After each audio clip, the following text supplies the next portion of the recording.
पता है हम सबसे बड़ी गलती कब करते हैं? जब हम ये बोलते हैं कि क्लाइमेट चेंज प्लेनेट के लिए खतरा है। Urban myth, and a morbid one at that. But I bring it up tonight because it reminds me of a real world problem: climate change. This is now a clear global problem. The absolute consensus is that human action is leading to an increase in average temperatures. It is unequivocal that human activities are responsible for climate change. No water. This seems to be the board that invites people at the water dispensing units in some of the parched areas of Bengaluru. Kanand camp of Chanakyapuri, and there you see a water tanker has just arrived, and there you see the situation where people have been in fact trying to get drops of water. Deadly heat waves are sweeping across the northern hemisphere, killing hundreds of people in India. The heat has been unrelenting. Temperatures have reached 51.8 degrees Celsius, and more than 1,000 Hajj pilgrims have lost their lives. This includes people who travel from across the world, including at least 68 Indians who have died.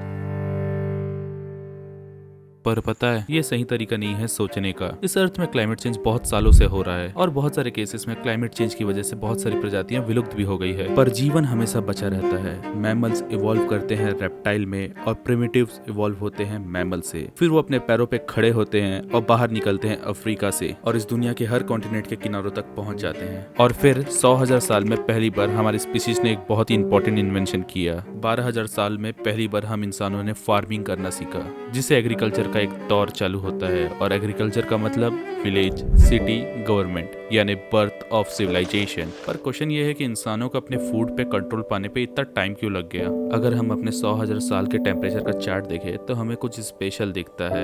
ये special 10,000 साल, और इन 10,000 साल को हम कह सकते हैं शांति का युग, जहाँ पर टेम्परेचर बहुत ही स्टेबल रहता है। और इन्हीं 10,000 सालों में हमने सारी डेवलपमेंट की है, जहाँ क्लाइमेट चेंज एक साइकिल में होता है, जहाँ फूड प्रोड्यूस करने के लिए मौसम का अनुमान लगाया जा सकता है, जहाँ ज्यादा से ज्यादा लोगों के लिए अनाज उगाया जा सकता है, जहाँ बड़े बड़े शहर बनते हैं और गांव बनते हैं अनाज के सोर्स के इर्द गिर्द, जहाँ सिविलाइजेशन शुरुआत होती है, जिसके कारण नॉलेज एक जगह इकट्ठी होती है और साइंस की शुरुआत होती है। फिर इन्वेंशंस का दौर चालू होता है, जिसके कारण इंसानों की ग्रोथ अनइमेजिबल तरीके से बहुत तेज हो जाती है। पर इस ग्रोथ के लिए चाहिए होता है फ्यूल, वो फ्यूल जो कि होता है जमीन के नीचे धंसे प्राचीन जंगलों का कोयला और ऑयल के रूप में, जो कि वहाँ 300 मिलियन ईयर से था, हमारी इस स्पीसीज के प्लेनेट में पैदा होने से पहले। फिर हमने उस फ्यूल को जलाया और गैसेस उत्पन्न की, और उन गैसेस को हमने सरफेस पे ला दिया, जो कि वहाँ पे नहीं होना चाहिए था, और ये आर्टिफिशियल रूप से उन गैसेस की मात्रा में बदलाव का कारण बन रही थी। और इस तरीके से हम इंसानों ने मैन मेड क्लाइमेट चेंज को ट्रिगर किया। हमने उस क्लाइमेट को बदलना चालू कर दिया जो हमारे फूड और एग्रीकल्चर का कारण बनता है। और 100,000 सालों में पहली बार टेम्परेचर 1 डिग्री बढ़ता है,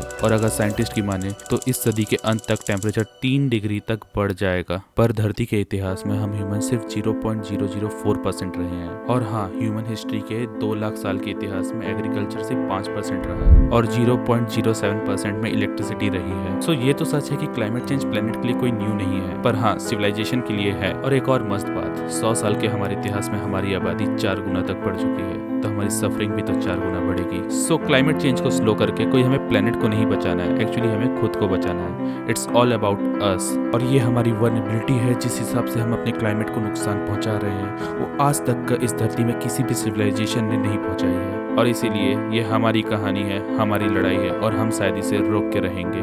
जय हिंद।